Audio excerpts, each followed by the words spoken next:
I'm welcoming you all to the fortnightly symposium of in Tandem Research Club of the Department of English, Queen Mary's College. Thank you everyone for joining us in today's conference.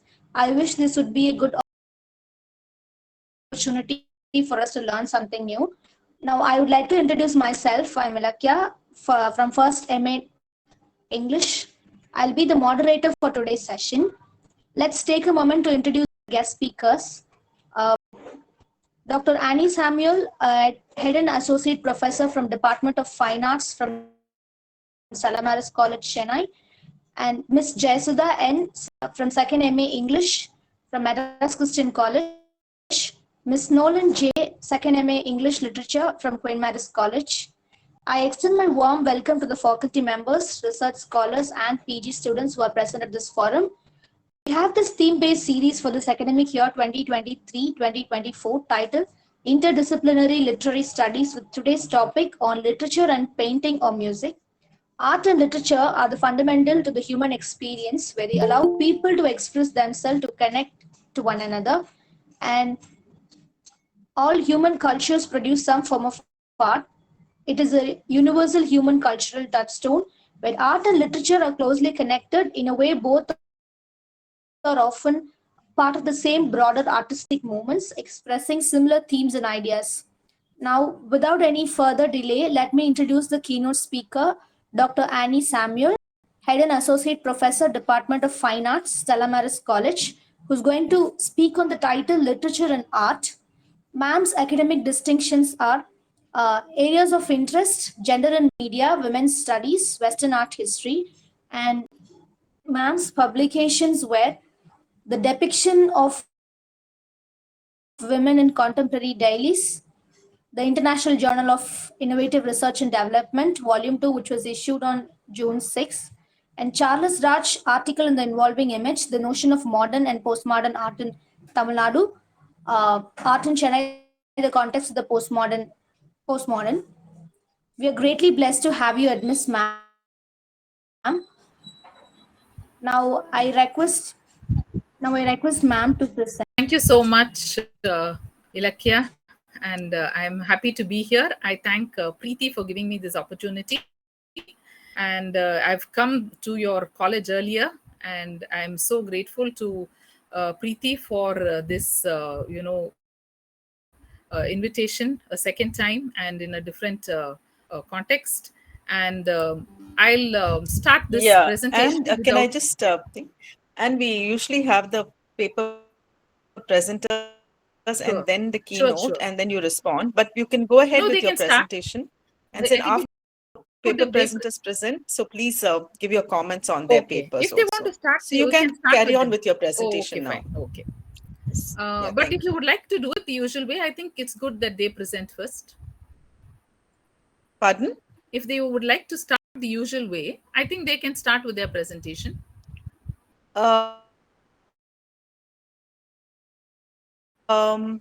If they would like to do so. Okay. Snowlin, Would Snowlin or Jaysudha. Jaysudha like to go first? Snowlin? Okay, ma'am. Then I'll do then. Okay. Yeah, I will just stop the Nolan presentation. followed by Jaysudha and then Dr. Ann. Yes. Thank you. Okay, ma'am. So now I request the paper presenter, Miss Snowlin J, 2nd MA English Literature from Queen Mary's College, for the presentation on the title, The Baroque Period, Italian Influence on Art, Architecture, Music and Poetry.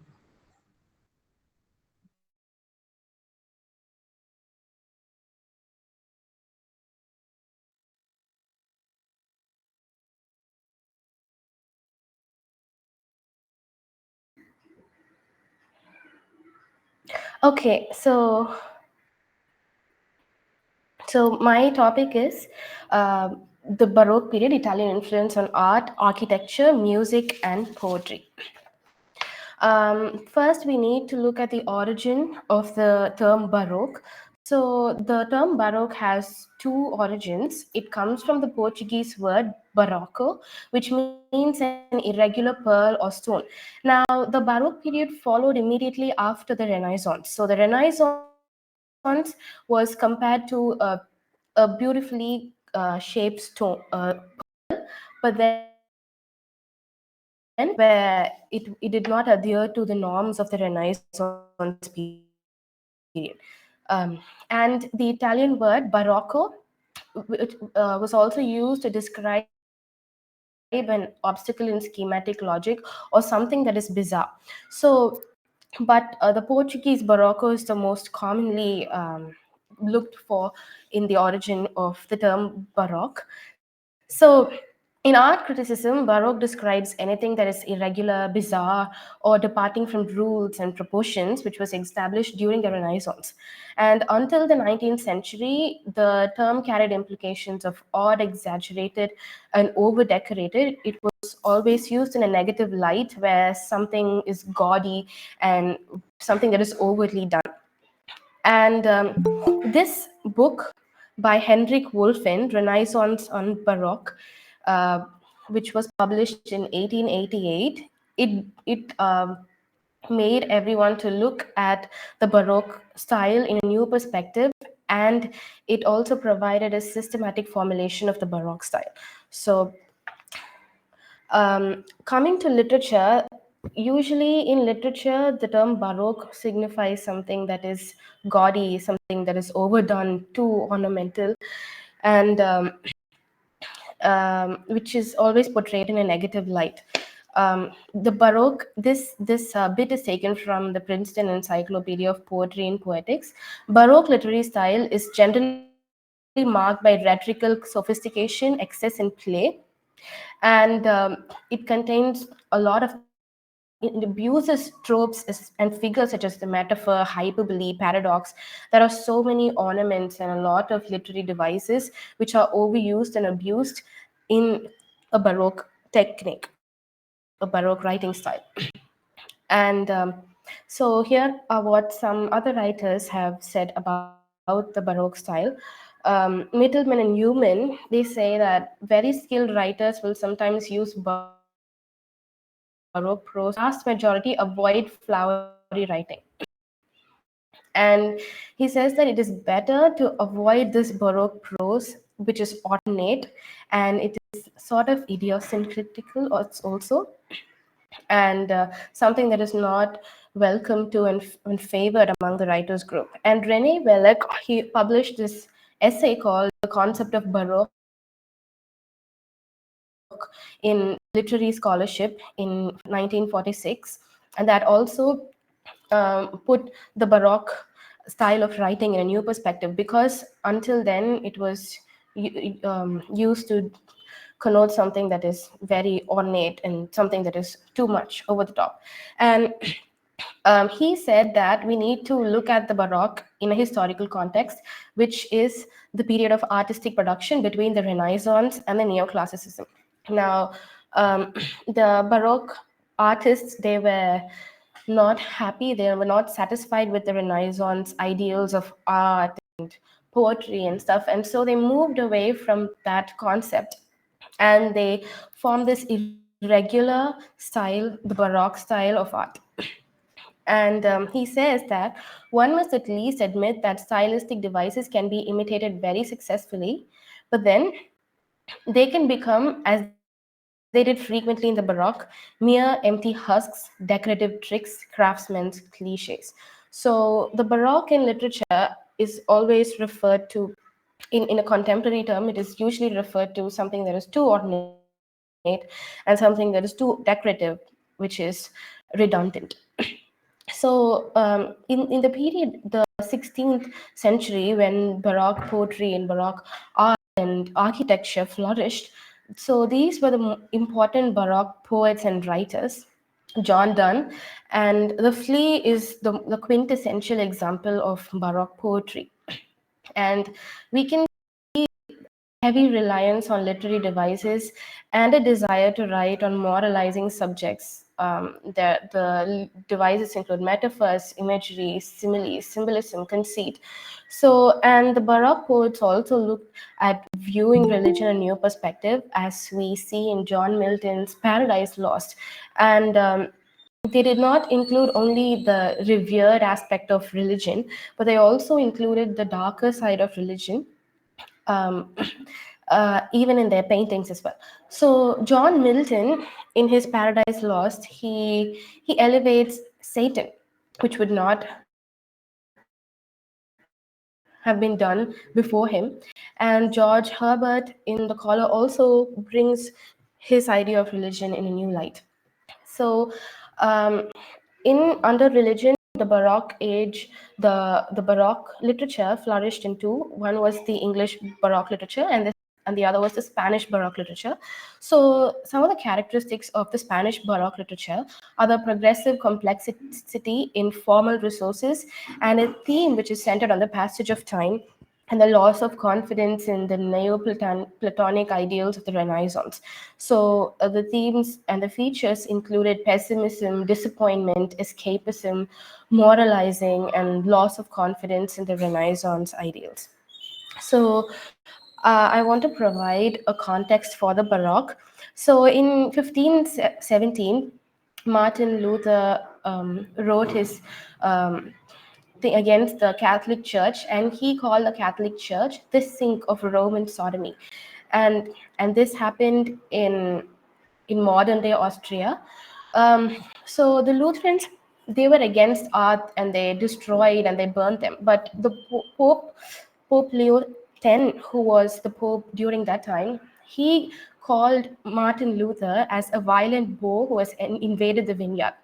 So this prompted a reaction to Martin Luther and the Lutherans who were against art and who were against all grand architecture. So Baroque was started as a means of fighting back as a counterculture by the Catholic Church, as a counter-Reformation. And the Catholic Church has always been very, very favorable to art and architecture, sculpture. They used a lot of it in their churches and in their cathedrals, and they felt that religion and art was inseparable, and one of the primary means to get to God was through art.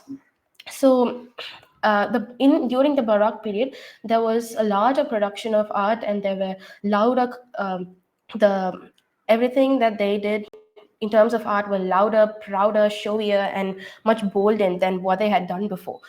So this is the Vatican City, St. Peter's Square, in St. Peter's Basilica. You can see how grand the colonnade is. And so I read this article where this square was found to engulf you. It's like two arms which gather you and embrace you, all the people there.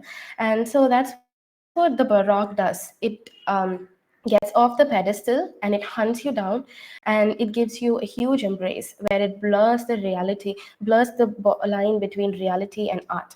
So and the Baroque architects also blurred the lines between architecture and sculpture, where it was incredibly ornate, very grand, grandeur and dramatic, and so big. Everything was just done on a very large scale.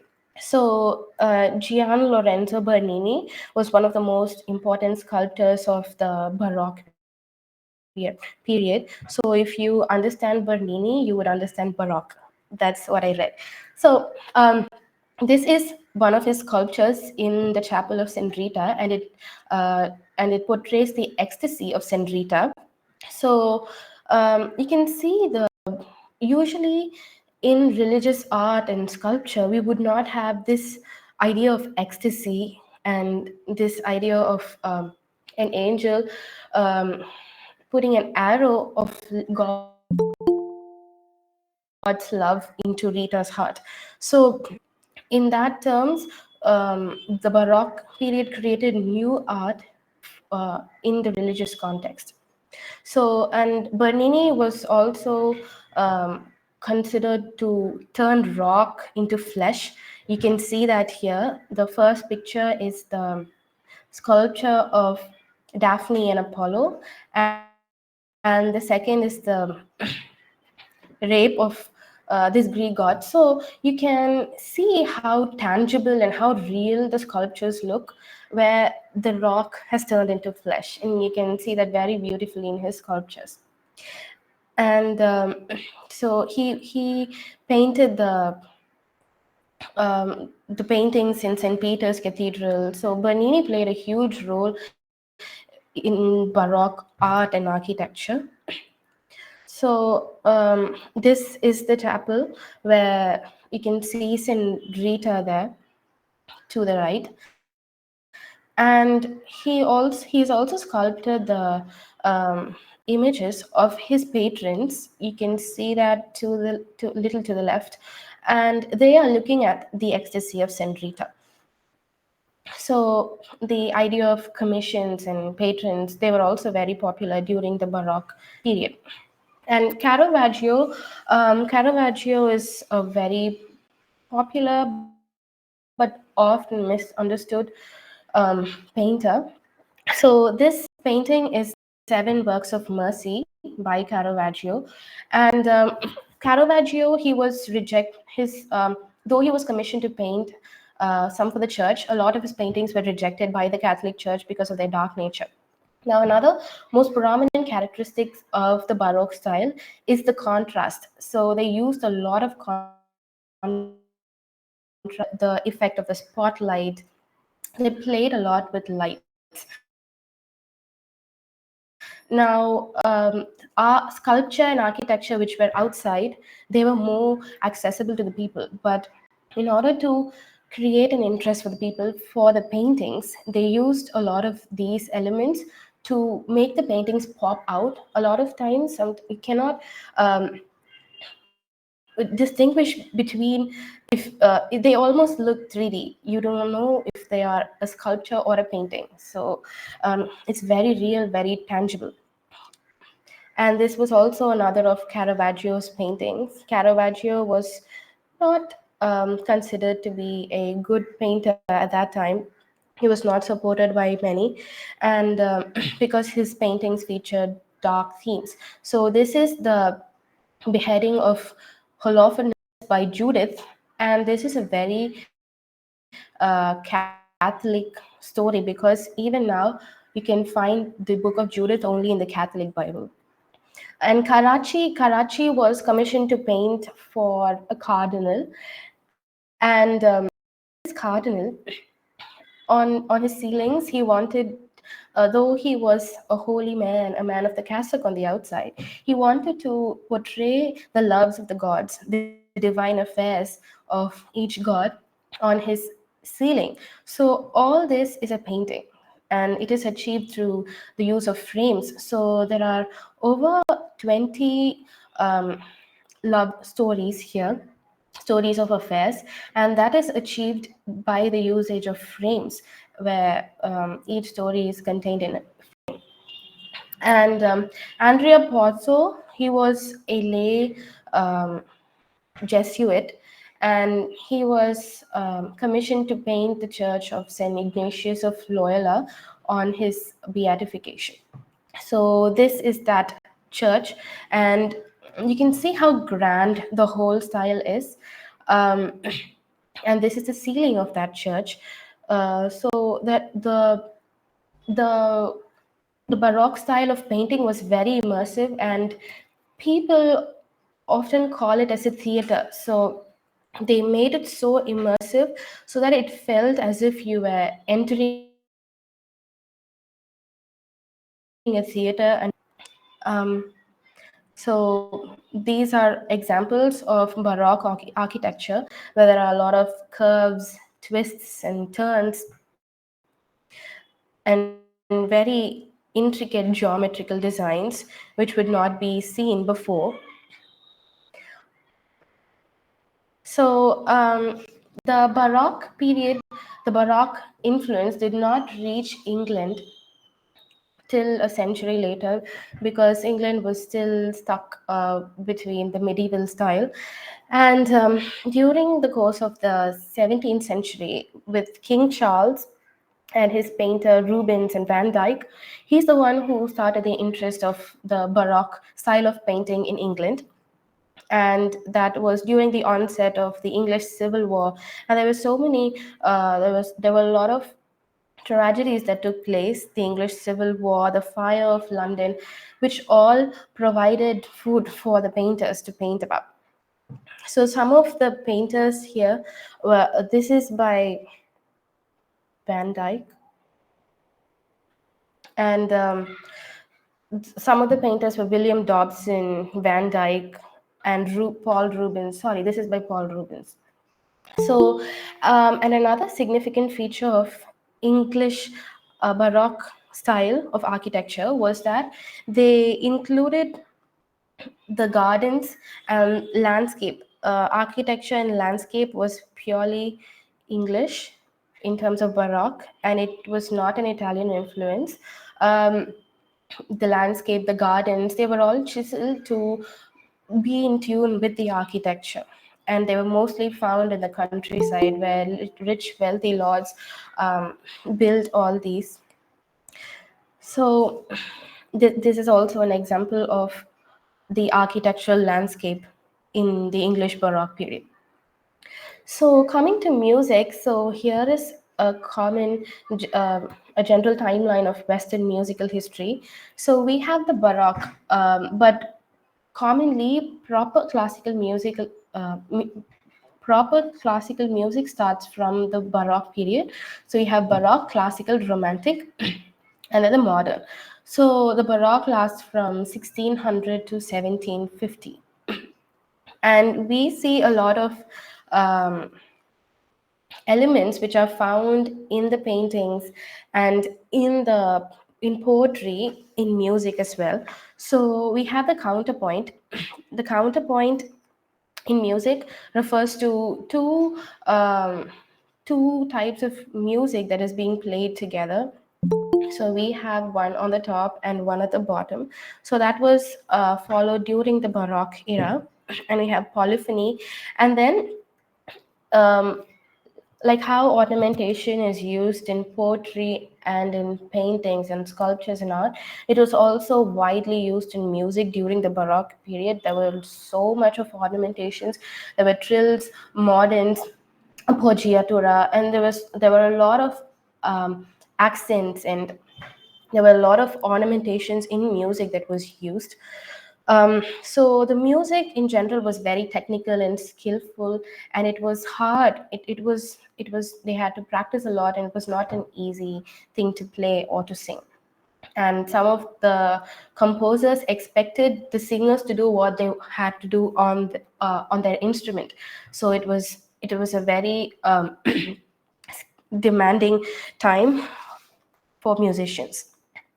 And this is the basso continuo. So the basso continuo was also employed, and it was also found during the Baroque period, and it refers to a continuous bass line. You can see the bottom lines of the music, the bottom staff. So that provides the bass line for the melody that is played above.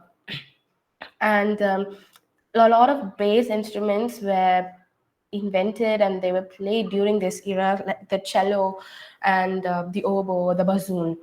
So the bass line was also very strong, and that also provided a contrast. And as we see, this contrast is found through poetry and through art. So the Baroque was a period of contrasts, and it was also found in music. So, and even now today in music, we have these terms. We have Italian terms to refer to the several of the instructions. So dynamics refers to the control of sound, the volume in music. Fortissimo, mezzo forte, piano forte. Piano means soft and forte means loud. So all these crescendo, decrescendo, sforzando, all these are Italian terms which were used from the Baroque period. And these other musical terms like the cantable, the espressivo, all of these were also Italian terms. They were Italian words which are used even now, but it is not followed in the American music style, but it is still followed in the music style, the British music style. So these are some of the musical instruments that were used. we had the harpsichord, we had the pianoforte. First the harpsichord was introduced, and then the pianoforte was invented. The pianoforte, the name pianoforte suggests that the instrument can produce both soft and loud sounds. So piano means soft and forte means loud, and that is how pianoforte was invented, and it was shortened to piano later on.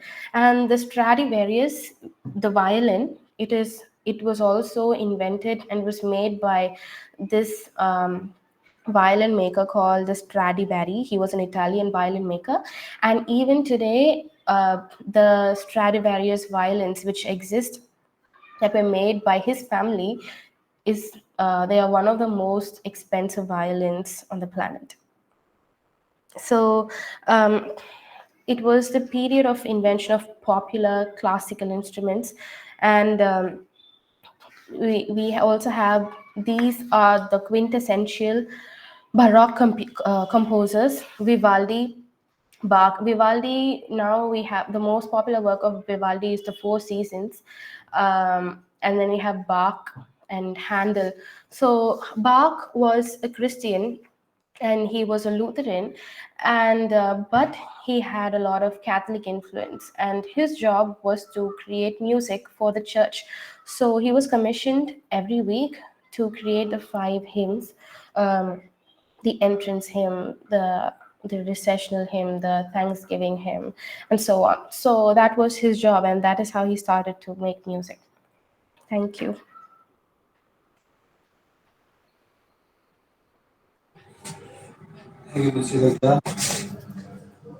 Thank you, Ms. Nolan, for your presentation. Now I request Ms. Jaysudha N, second MA English from Madras Christian College, for the paper presentation on the title Unveiling the Concealed Women in Pre-Raphaelite Art and Poetry.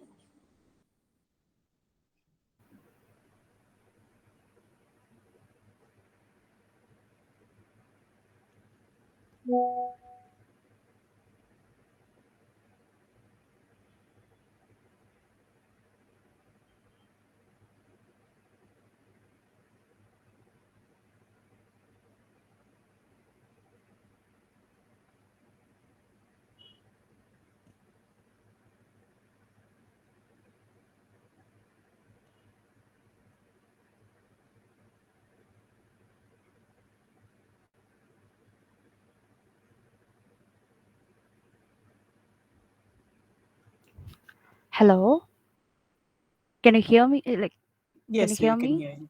Yes, yes, yes, Thank we you. can hear you. Can you see my screen? Yes, it's visible. Thank you, ma'am. Happy evening. Unveiling the concealed women in pre-Raphaelite art and poetry.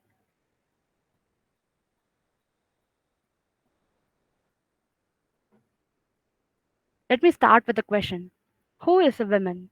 Or in other words, how do you define a woman? At first, it was based upon the biological differences where women were defined by the act of childbearing, whereas now women are defined by the identity. Recently, they've updated the definition of women in the Cambridge Dictionary, where it says one who identifies as female, regardless of their sex at birth, is considered to be the definition of women. Victorian women. Victorian women refers to the 19th century women who lived during the Victorian period. Victorian women were shaped by the societal norms and expectations at that time. Some of the attributes of Victorian women are modesty and virtue, submissiveness, pious, motherhood, limited education, restrictions on work, and social conformity. Modesty and virtue. Victorian women were expected to embody ideals of modesty and virtue.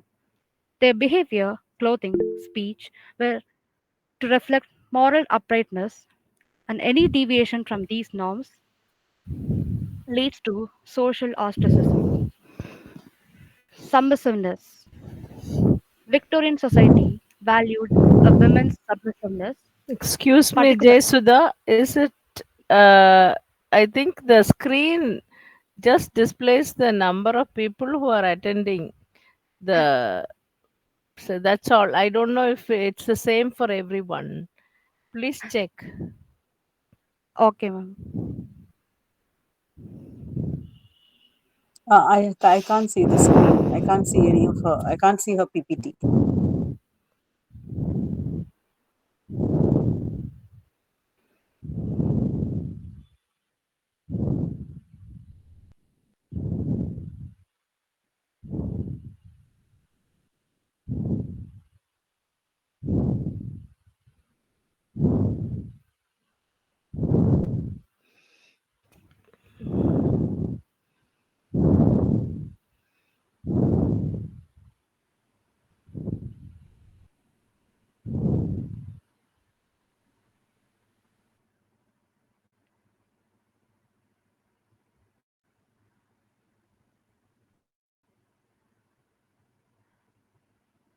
Is it visible now, ma'am?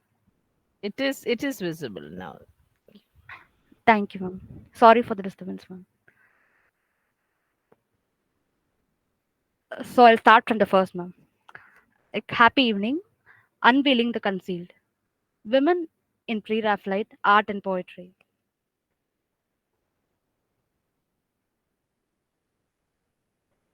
Let me start with the question: who is a woman, or how do you define a woman? At first, it was based upon the biological differences, where women were different, like women were defined based on the biological differences, and today the women were defined based on the identity. Recently, they've updated the definition of women in Cambridge Dictionary. Now, the definition of women goes: one who identifies as female, regardless of their sex at birth, is considered to be the definition of women today. Victorian women. Victorian women refers to the 19th century women who lived during the Victorian period. Victorian women were shaped by the societal norms and the expectations at that time period. Some of the attributes of the Victorian women are modesty and virtue, submissiveness, pious, motherhood, limited education, restrictions on work, social conformity, and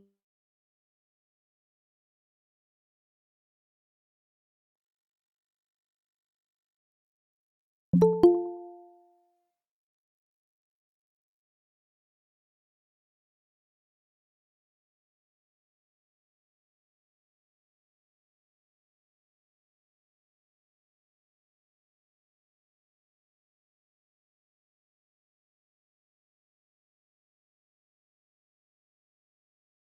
With the context of marriage. The angel in the house ideal portrayed the perfect wife as supportive, self sacrificing, and devoted to her husband's needs. Motherhood. Motherhood was elevated as a woman's highest calling. The ability to bear and raise children was central to the women's identity. Limited education.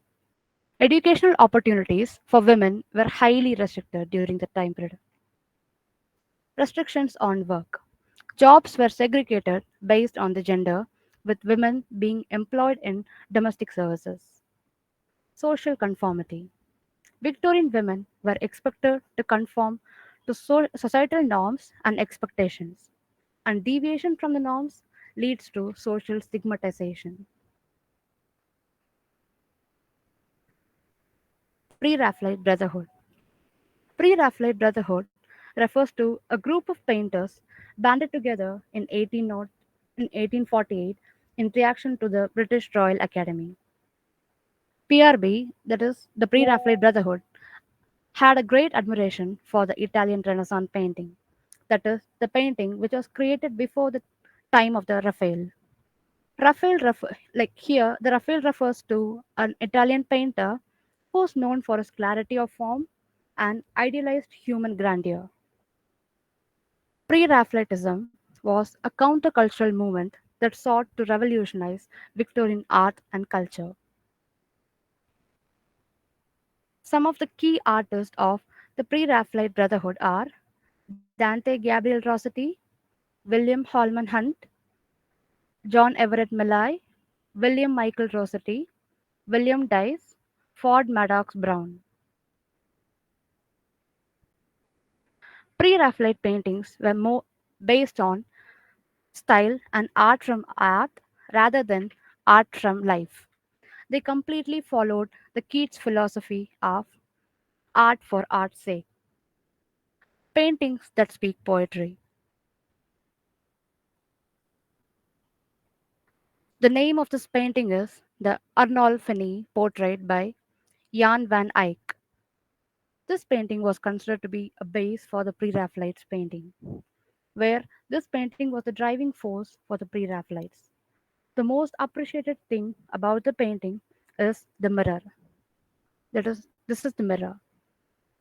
And without the mirror, the whole painting would fall apart.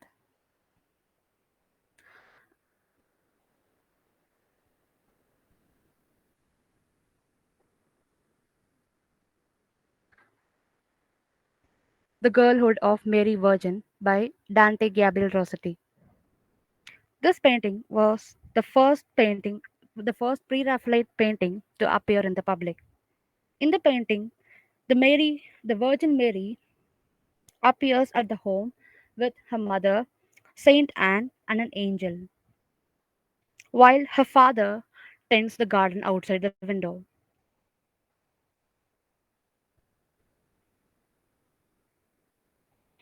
Ophelia by John Everett Millay. This was considered to be the masterpiece of pre-Raphaelite brotherhood, where Millay was only 22 years old when he created this art.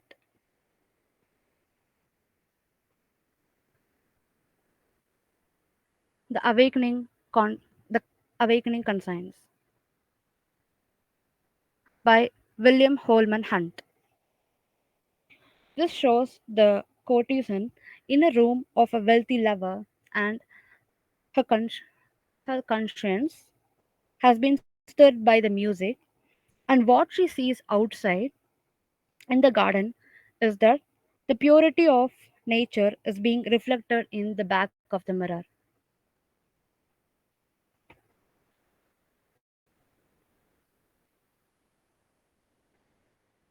Take Your Son, Sir by Ford Maddox Brown. This painting shows the association of Virgin Mary with the mirror. Mirror in the medieval art stands for the purity of Virgin Mary.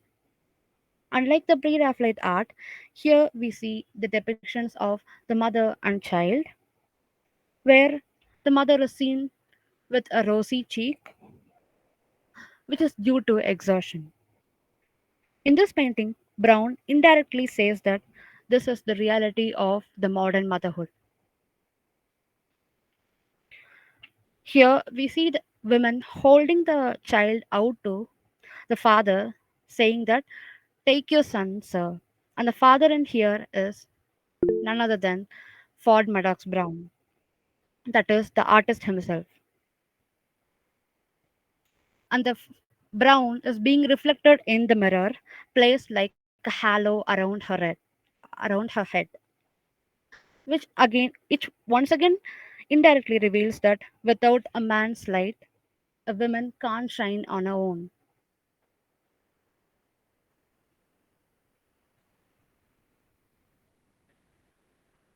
The Lady, the Lady Charlotte by William Holman Hunt. This painting was based on the poem penned by Alfred Tennyson, which again is titled as The Lady Charlotte.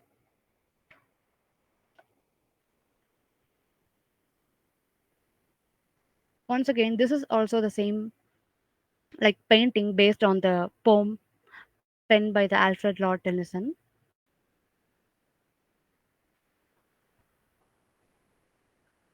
The Lady Charlotte by Alfred Tennyson.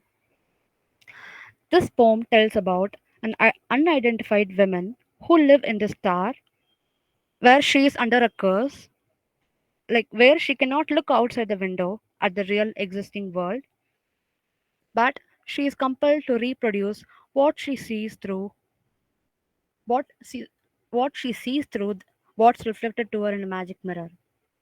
And so she is under this curse to actually reproduce the sights reflected in the mirror. One day, the mirror reflects the sight of Sir Knight Lancelot, who's galloping off to Camelot, and she cannot resist a peek at the real world. And hence, she peeks at the world outside through the mirror, and hence the curse falls upon her, and the mirror cracks. And at last, the as dead women are seen as dead. So the Lady Charlotte by Alfred Tennyson is a perfect example of representing the life of Victorian women in the 19th century. Isolation and confinement.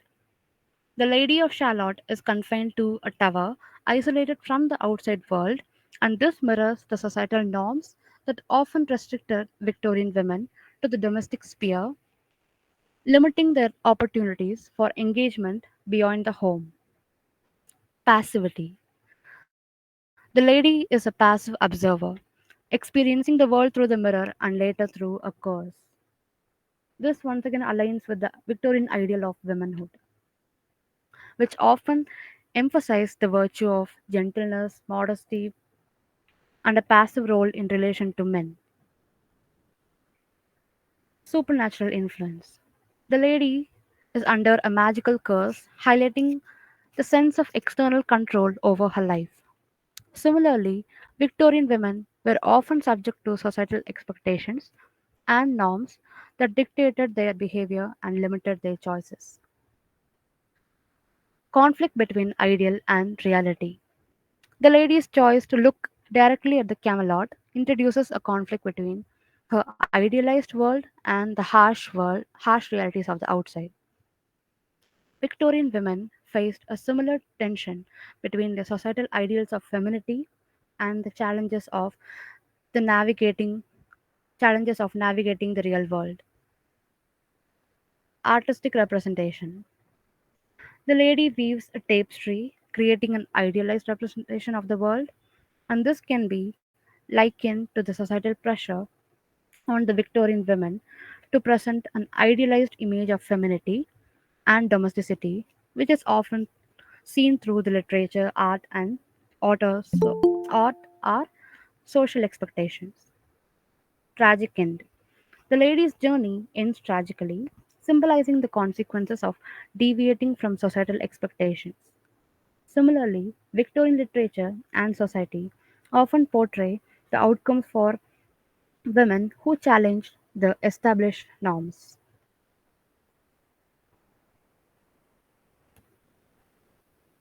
In an artist studio by Christina Rossetti. Christina Rossetti's In an Artist Studio can be examined in relation to the Victorian women during the 19th century. Idealization and objectification. The poem touches upon the tendency of male artists to idealize and objectify their female subjects. During the pre-Raphaelite or the Victorian era, women were often seen as women were often taken as a muse or seen as an object. This aligns with the Victorian notion of the angel in the house, which is an idealized vision of womanhood that was passive, nurturing, and devoted to the well being of the others. Limited autonomy. The woman in the poem is portrayed as being controlled by the artist's perspective. Similarly, Victorian women were often constrained by societal expectations with limited autonomy in matters such as education, employment, and personal relationships. External, like super external versus inner beauty. In the in the pre-Raphaelite poetry, the artist often sees the external beauty of the women and in and rather they fail to see the inner beauty of the women in general. dependence on the male gaze. The woman in the poem is entirely dependent on the artist's gaze and interpretation. Victorian women were often subject to the male gaze and societal norms that dictated their roles and behaviors in relation to men. Critic of stereotypes. Christina Rossetti's poem can be seen as a critic of stereotypical portrayal of women, both in art and society. It challenges the one dimensional representation of women which were prevalent in Victorian culture.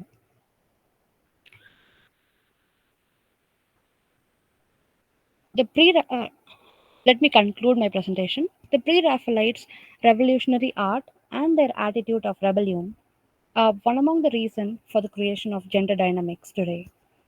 Also, they were the first to throw light on the women who were marginalized greatly at the time of Victorian period. By comparing the painting and the poetry, they both share a common emphasis on vivid imagery, detailed realism, rejection of academic conventions, and they both often draw inspiration from nature and the medieval themes.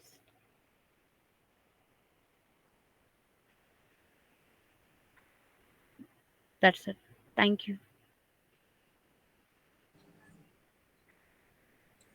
Thank you, Ms. Jaysudha, for your presentation.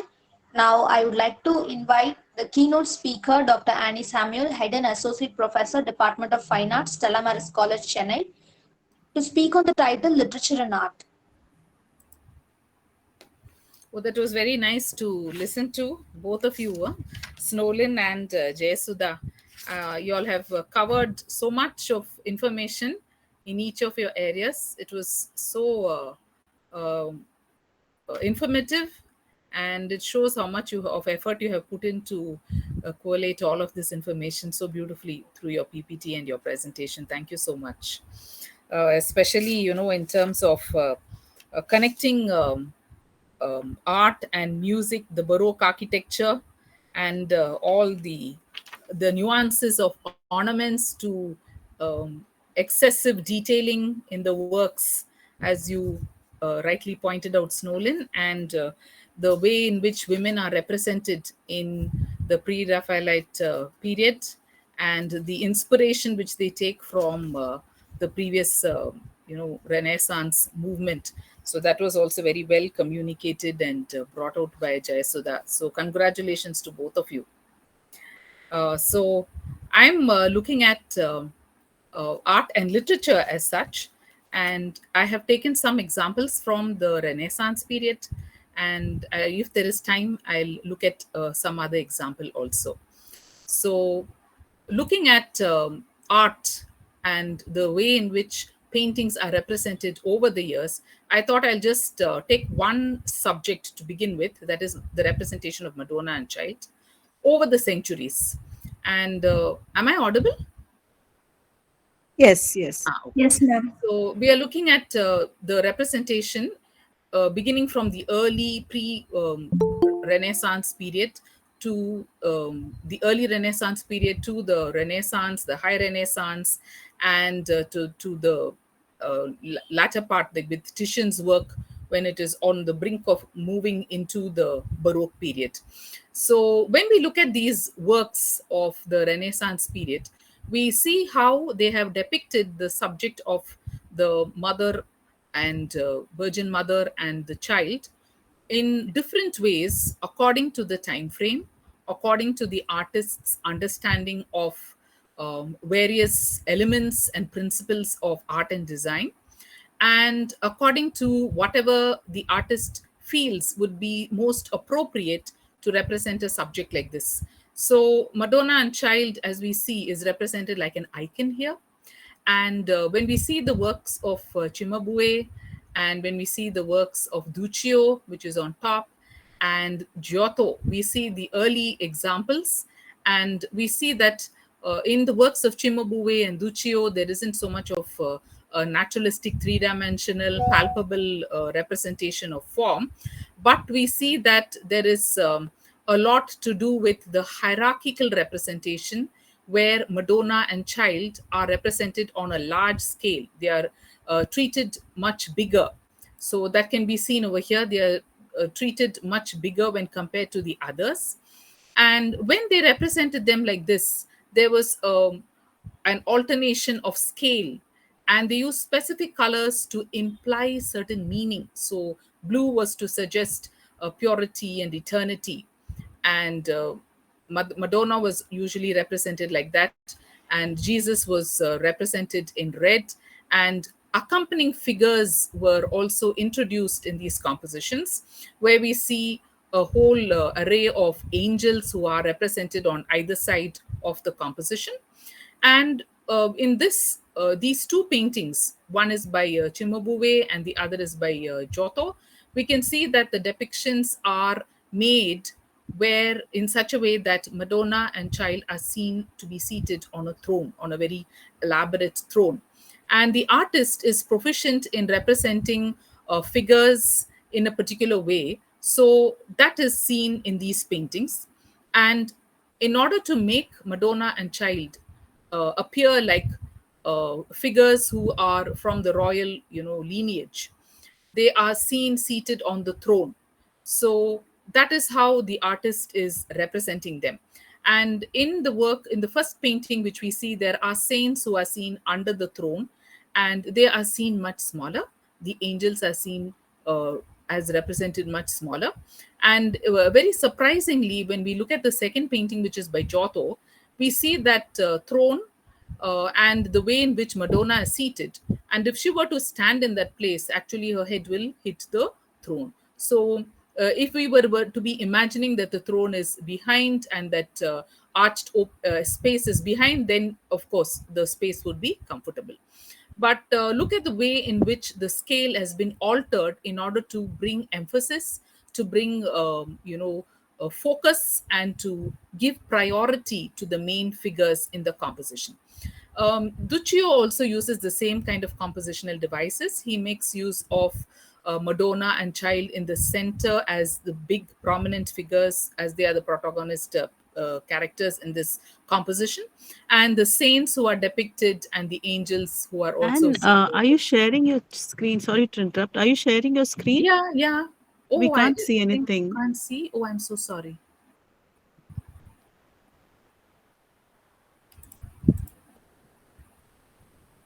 Thank you for telling me.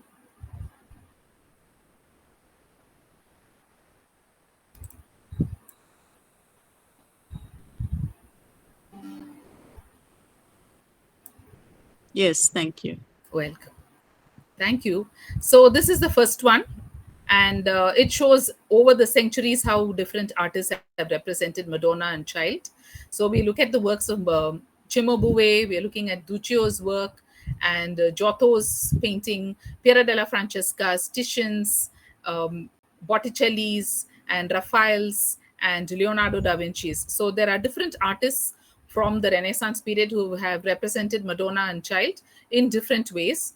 And when we look at the next image here, we can see two paintings. One is by Cimabue and the other is by Giotto. This is what I was talking about when we look at the position as being central, and the scale where there is an alternation of a naturalistic representation where Madonna and Child have become much larger when compared to the size of the prophets and the angels who are represented there. And the accompanying figures are seen flanking the main figures and looking at the main figures. So that way the viewer immediately sees them as the icons in the composition, and they are used like as objects of veneration for churches to be seen in the altar. Madonna and Child is represented on the throne, seated on the throne, and this kind of a representation becomes an accepted way of depicting Madonna and Child. And it was seen in the medieval period, and it is also repeatedly seen in the early Renaissance paintings. And we see that here in the work of Duccio. And the other figures who are accompanying are seen on either side and turning in different directions. The artist is exploring the possibilities of introducing light and shade and three-dimensionality in order to make the figures look palpable.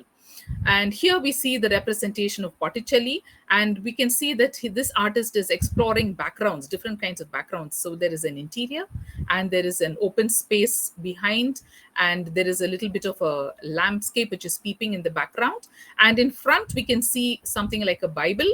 So there is a book which is seen with other accessories like a drape which is seen, and a table, also some furniture which is seen in the background. So we see that the artists are trying to use different kinds of backgrounds and interiors.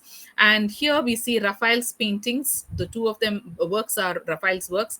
In one, we can see that he's used a landscape setting with mountains in the background and a water body, and the foreground has a landscape with some plants, and it's a triangular composition where Mary's head forms the apex point, and the figures of Christ and John the Baptist are seen falling within this figure of Mary and forming another smaller triangle. So that's a stable composition which Raphael was seen to be using, and the High Renaissance artists frequently used very repetitively.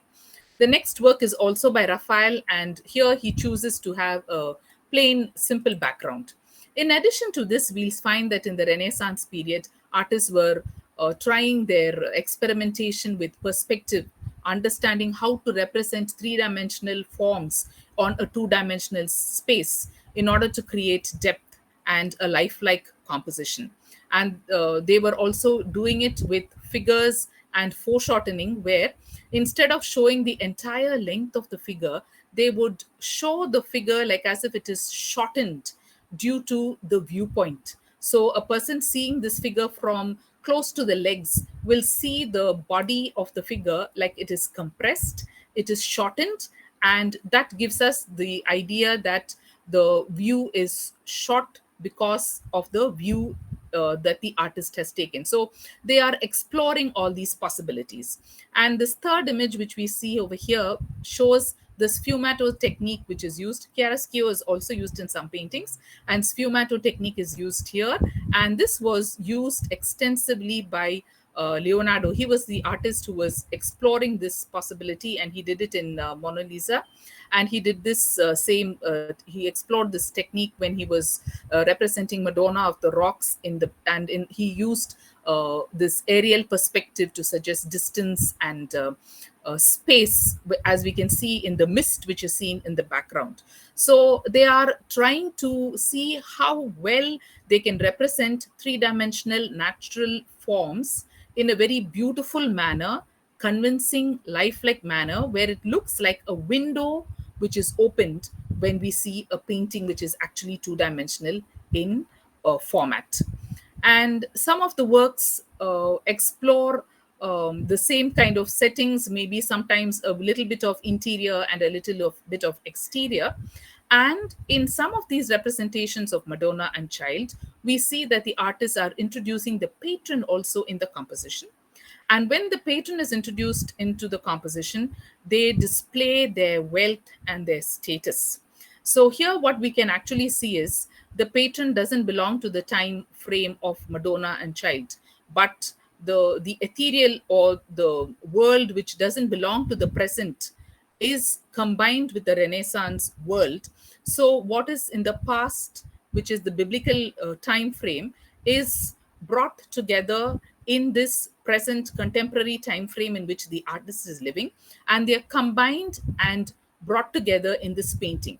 So we are looking at Madonna and Child, but we see how they are brought together in different ways by different artists.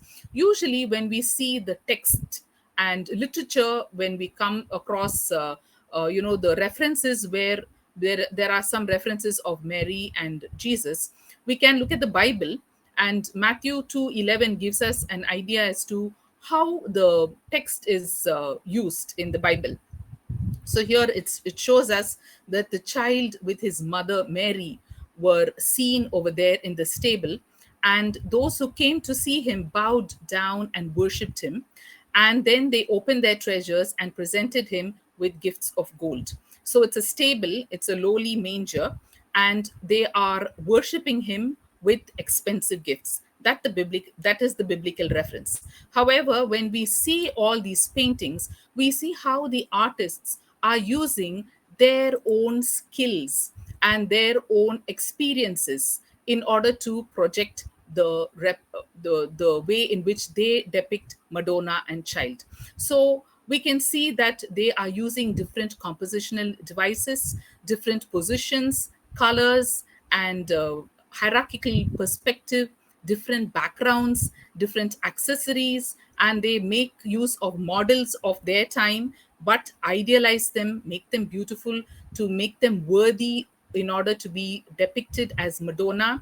And the children whom they are using also are not the baby as seen in the manger. They are seen as a slightly older baby who can be carried and cherished by the mother, and often they are represented in a robust manner where they look like they are very well nourished, well taken care of. So that is the kind of society that they are living in, and that is the kind of projection that we see in them. And we also see that the artist's ability to depict perspective, foreshortening, different rendering techniques are also used while they are depicting this biblical verse. And they make use of the patrons because they are the ones who are giving the money and commissioning them to do these works. So the text is something, and the way in which it is represented is a lot more different. So if we were to look at it, are these paintings a description of the text? Are these paintings more in content when compared to the text? Is it like an interpretation of the text, or is it an artist's display of his knowledge and skill? Yeah, we could say that it is maybe all of these or some of these in each of those works, and it also depends on the time frame and all their influences and their study.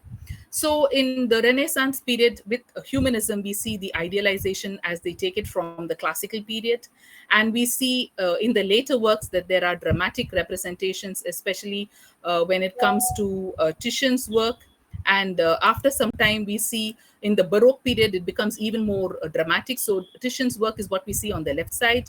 So instead of using the triangular composition as a stable composition, here we see the 90-degree triangular composition. So there is a tendency for the painting to look like it is moving towards one side, so that initial stability is changing and there is more dynamism.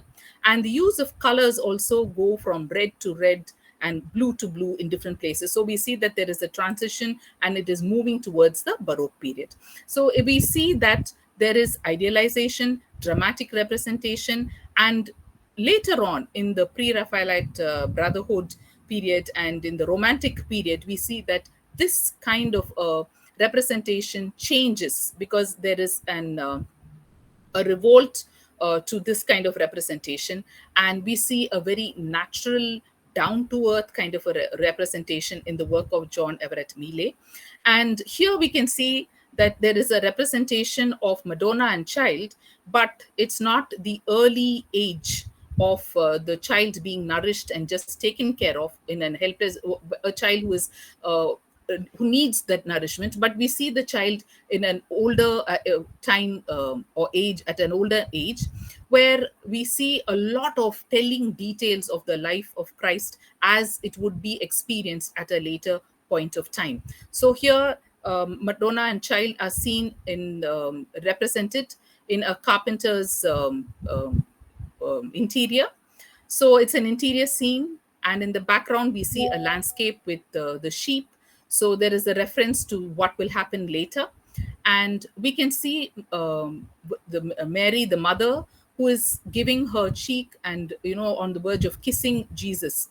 And what is represented here actually is a scene where Jesus has been helping his father in his carpenter's studio, and a nail has pricked him and blood has dripped on his legs.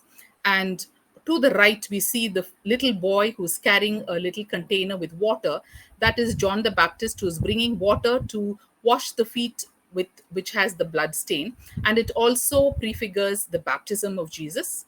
And we see the ladder on the left side, which on at the back, which is a representation of or depict or an indication of Jacob's ladder with a dove over there, which stands for the Holy Spirit.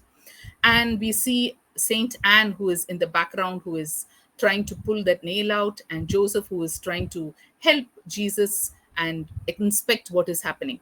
So when we look at the work of John Everett Millay, we see that it is packed with information, and it is packed with what is going to happen in future. But in addition to it, we should see that the way in which the artist has represented it is not idealistic. These people who are depicted are seen in everyday old clothes which would be worn by a carpenter. And the floor is seen reeling with all the shavings, wooden shavings. And if it had been depicted by a Renaissance artist, the interior would be clean. There will not be all this dirt over there. And there would be a use of triangular composition. And the representation of the Madonna would be with a very beautiful model. So, and the men who are depicted there would not be seen in clothes which don't seem appropriate when representing a subject which stands for the Holy Family.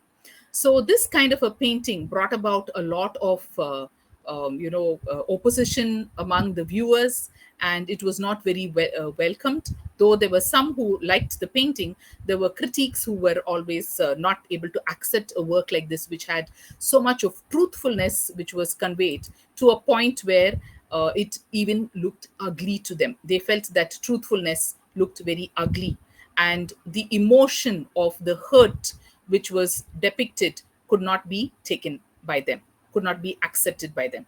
So we can say that the text, the context, the reference is the same for all these artists, but how they depict it varies from period to period, from artist to artist, and from movement to movement. And there is so much in terms of the personal choice which each of them make. Now, when we go to the next one, Hamlet's representation of Ophelia, this is the text. And I think there are various, others who give the condensed version of it. And when we look at the text as such, there are certain words which are very narrative, which describe what kind of setting there was, and we see that it is like she's fallen into a weeping brook, and the clothes spread wide, and she's like a mermaid, and the the water bears her up, but finally her garment becomes heavy with the water, and then she sinks. Now, different artists have different ways of representing, and here we can see three different representations of the same subject.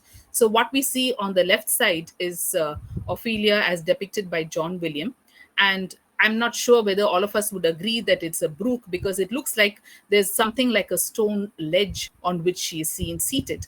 However, there is this Ophelia who is seated over here. It's before she gets into water, and the plant life is seen there in all its beauty, and she is beautifully beautifully represented over here. And around the same time period, close to just a few decades in variation, we see John Everett Millay's representation of the same subject, and we also see the representation by Alexander. And in both these representations, we see Ophelia.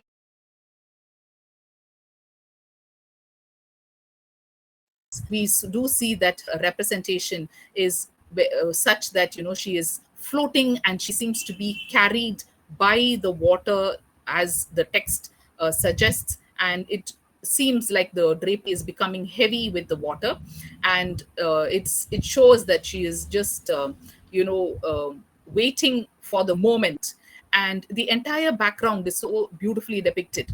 When Millay did this painting, he actually made his model lie down in a bathtub, and because he didn't want her to end up with pneumonia, he had candles under the bathtub, and he lit up that bathtub and made her stay warm and comfortable while he did all the details of the painting.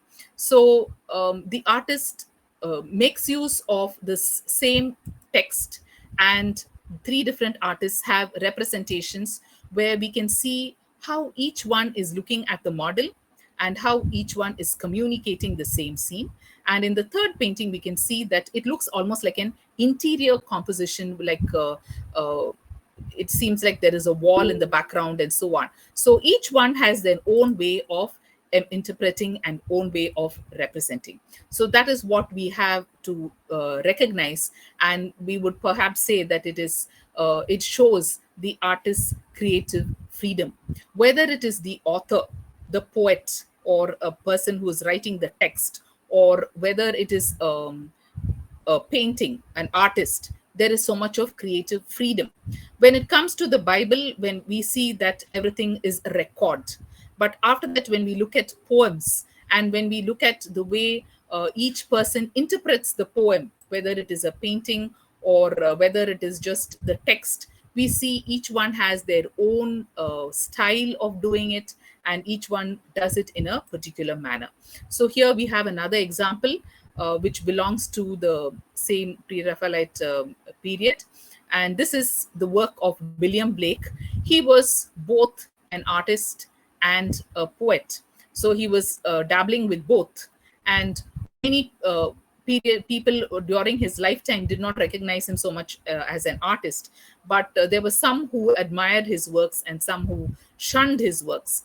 And that was for the same reason as the other Pre-Raphaelite, and other romantic artists, more than Pre-Raphaelite, the romantic artists, it is the romantic artist's representation, where we find that his work represents Nebuchadnezzar, the king, when he was in a state where he was, going like an animal and eating the grass. So we see whether it is this work by Millais or whether it is this work by William Blake, these artists are using their freedom to be truthful to the subject and pick up anything which is even ugly. They don't mind. They don't believe in idealizing what they see in order to make it beautiful for the viewer.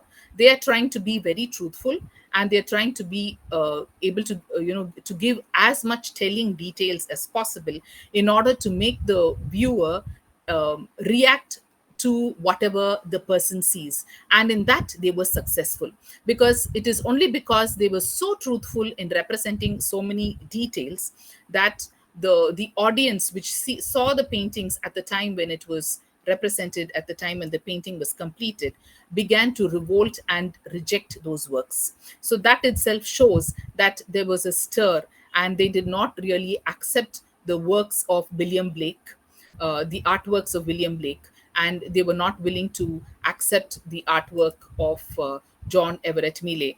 However, some of their works are accepted, but some of their works are rejected for this reason, that they are not idealized as they are seen in the works of artists like Leonardo or artists like Raphael, where everything is beautiful, pleasing, idealized, and easy to absorb, and easy to appreciate. And we can say that it is absolutely perfectly beautiful. So we can say, I feel that when we look at these works, there is so much of creative freedom, and that is what we need to look at, whether it is the text or whether it is the artist. The artist may go beyond the text. The artist may keep within the specifications of the text. They may interpret it differently, or they may display their own talent. Whichever it may be, the artist definitely has his own way of representing it, and that is the freedom that the artist has. So I think I come to the end of my presentation. If anybody wants to give their views I would love to engage and listen to your views, because as literature people, I'm sure your observations will be from your perspective, and I would love to listen to it. Thank you.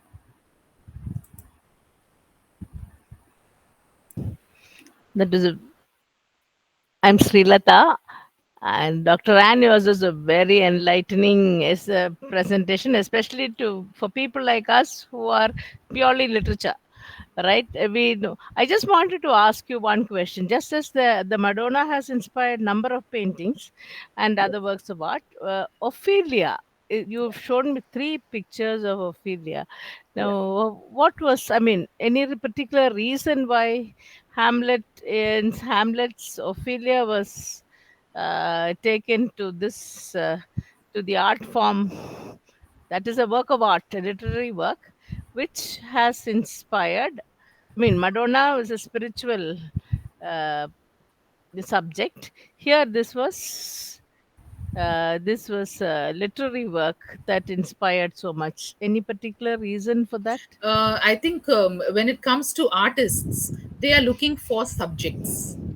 And when the artists have the liberty to choose, they choose what they like.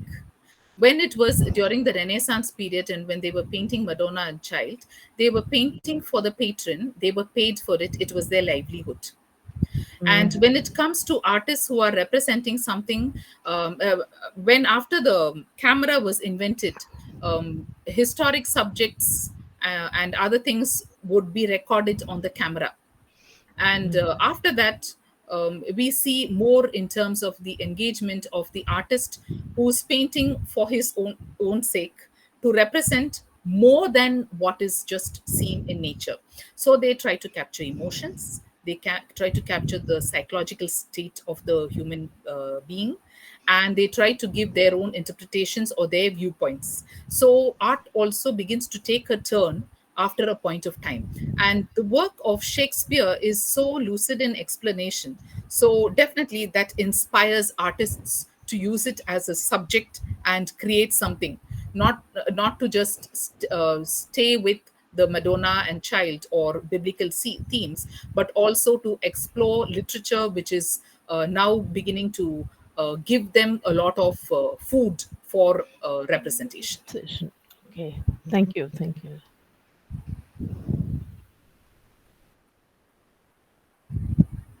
Thank you, Anne. Appreciate it very much. And even Snowlin's and Jaysudha's. The idea of the text. We, from our little perspective of all art training, we have learned that the text is not just the printed word.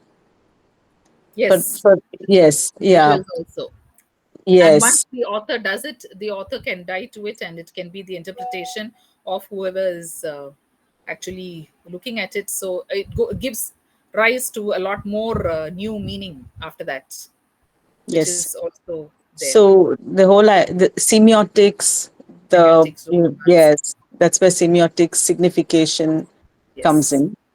And this is such a, when you get into this aspect of semiotics and signification, it's so much more enriching when you engage with a text, whether it is the visual medium, or whether it's the printed word, or whether it is even music, for that matter, music, sculpture, painting, ads, Yeah. film. Yeah. Yeah, it's also interconnected, and it's beautiful to see the way in which different things come together. Padma, would you like to say something? Yeah, hi. I really enjoyed the talk. I'm just curious about Blake. I mean, we in literature we do mention that he was an engraver, and the trouble he took when I think he used copper plates and turned. I mean, I think reversed them, and then he did a lot of work like that. Now is he recognized as an artist Yes, of now the? he is recognized. In fact, we have him in our syllabus, and we Oh, have, okay. yeah, we teach him. Ah, okay. I didn't Yeah, know that. he is Okay. recognized now. Oh, that's great. Yeah, that's really great, and I like his works. Oh yeah, Yeah, they're it is, of amazing. course, though some people call him bizarre and all that, but in the art circle, he is appreciated and he's accepted. Oh, that's wonderful. Thanks.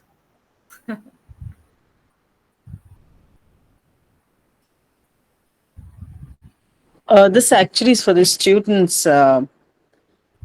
One thing that we was missing in this session was a couple of things missing in this session was Indian aesthetics, Natya Shastra, and Okay. all that, and then also indigenous art.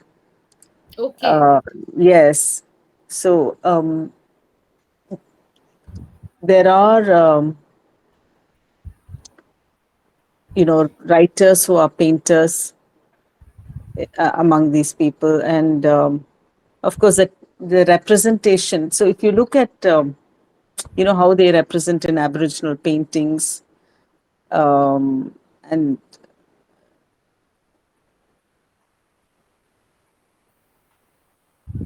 also in theatre, Aboriginal theatre, they use Aboriginal art.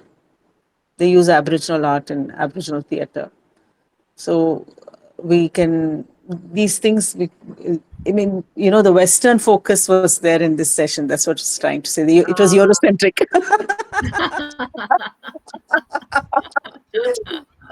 So maybe we could, if we were to have a conference on this theme, we would definitely be having a bigger palette and wider Yeah. canvas. Yes. Inclusive. Yeah. So beautiful. Yes. So if we don't, I want to introduce you to Professor Rufus, if he's there. He was here. Dr. Rufus. Yeah, Hello, he's ma'am. also the patron of our club along with Srilata ma'am, Yes, ma'am. board member along with Padma. Yes. Okay. He's from Pleased to meet you, MCC, sir. and Okay. Pleased to meet you, sir, yeah. in this conference. So Anne and I were schoolmates. Okay. Mhm. Okay. The art part is rubbed off on you.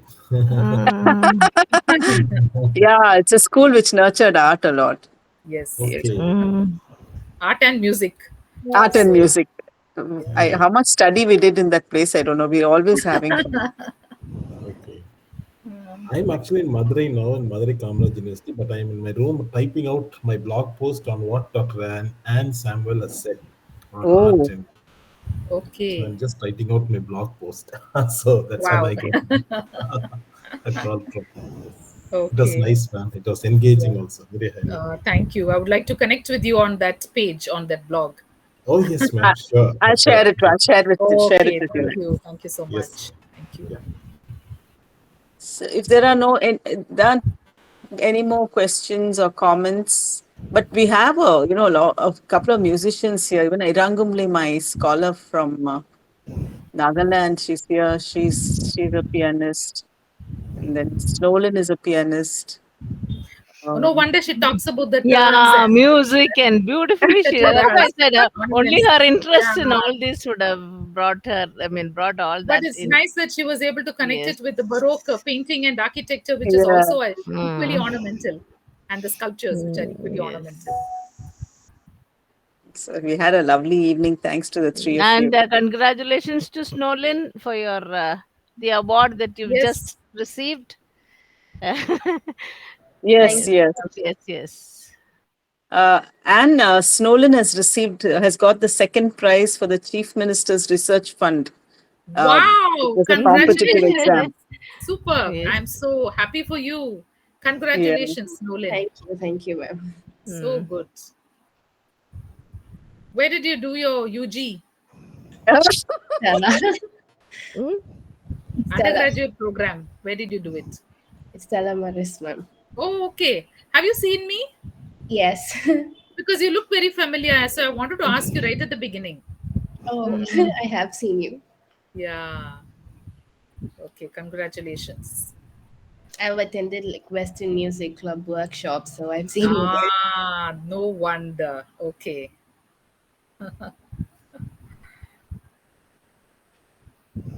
So yeah, I think it's dinner time. So Ilekya, you could wrap up the Yes. session for us. Yes, ma'am. Thank you, Ilekya. By the way, you compared very well. Hmm. And thank you, Nancy, for working behind the scenes and setting up the link and doing the invite and all that. Thank you, Nancy. Thank you so much, ma'am. So we have come to the end of the session, and I deem it an honor to propose the vote of thanks. I thank our keynote speaker, Dr. Annie Samuel, for sharing her valuable insight on literature and arts, and I thank our college principal for her constant support. Our heartfelt thanks to Dr. Maria Preeti Srinivasan, Head and Associate Professor, Department of English, for providing us various research opportunities to the research scholars. And I would like to thank our paper presenters, Ms. Jaysudha and Ms. Snowlin, for sharing their insights. And I also thank all the staff members and research scholars and the students who are present at this forum. Thank you all. Thank you, everybody. Thank you, ma'am. So, bye-bye. Bye-bye, sir. Bye-bye. So, Thank you, Srilata. Preeti. Bye-bye. Bye, Yeah. and bye. We'll catch up. Bye-bye. Nice to have met all of you. Hmm.